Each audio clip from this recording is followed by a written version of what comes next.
ચોરીની ઘટનાથી ખેડૂતો ત્રસ્ત બન્યા છે। છેલ્લા 2 મહિનામાં 30થી વધુ ખેડૂતોના ખેતરમાંથી કેબલ ચોરાયા। છેલ્લા 1 મહિનામાં 15 લાખથી વધુનો કેબલ તસ્કરો ચોરી ગયા છે। વારંવાર કેબલની ચોરી થતા ખેડૂતો મોટું નુકસાન ભોગવવા મજબૂર બન્યા છે। પોલીસ માત્ર અરજી લઈને સંતોષ માનતી હોવાનો ખેડૂતોનો આક્ષેપ છે। વાડી વિસ્તારમાં થતી ચોરીની પોલીસ ફરિયાદ ન લેતા ખેડૂતોમાં રોષ છે। વહેલી તકે કેબલ ચોરી કરનારની ધરપકડ કરવા ખેડૂતો માંગ કરી રહ્યા છે। છેલ્લા 25 દિવસથી કેબલની અવારનવાર ચોરી તો થાય જ છે ને કોઈ રજૂઆત પોલીસ સ્ટેશનમાં લખાવી તો એમ કે તમારી લખાઈ જાય ફરિયાદ, પણ 2 વર્ષની અંદર ઘણી બધી ખેડૂતોની ચોરી થઈ, એનો કઈ નિકાલ આવતો નથી ને ખેડૂત તો હેરાન જ છે।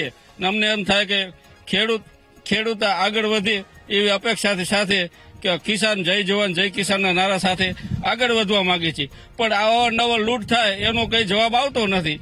તો બરોબર આમાં પ્રગતિશીલ ખેડૂત કેવી રીતે થાય? અમારી વાડીઓથી બધે લગભગ અત્યારે 50-60 થી ઉપરની વાડીઓમાં કેબલ ગયું હોય છે। લગભગ 1800 મીટરથી ઉપરનો કેબલ ગયું હોય છે અને લગભગ 15 થી 20 લાખ રૂપિયાનો કેબલની ચોરી થઈ અને આજ 1 મહિનાથી સતત ચોરી થાય, કોઈ એનો નિકાલ જ નથી। 1 મહિના ઉપરથી 1.5 મહિનાથી બધી વાડીઓમાં કેબલમાં ડાળમાંથી કાપી નાખે તો ઉપરથી કાપે તો અંદર બીજા ખર્ચા કેટલા અમારે ચડે, મૂળમાંથી કાપી નાખે કે ડેટકામાં એટલે આખો ડેટકો પછી ફેરદાન બાંધવો પડે। એટલે લગભગ અમારે તો ખેડૂતને લગભગ આ ઓછામાં ઓછું 50 લાખનું નુકસાન છે આ કેબલમાં 1 મહિનામાં।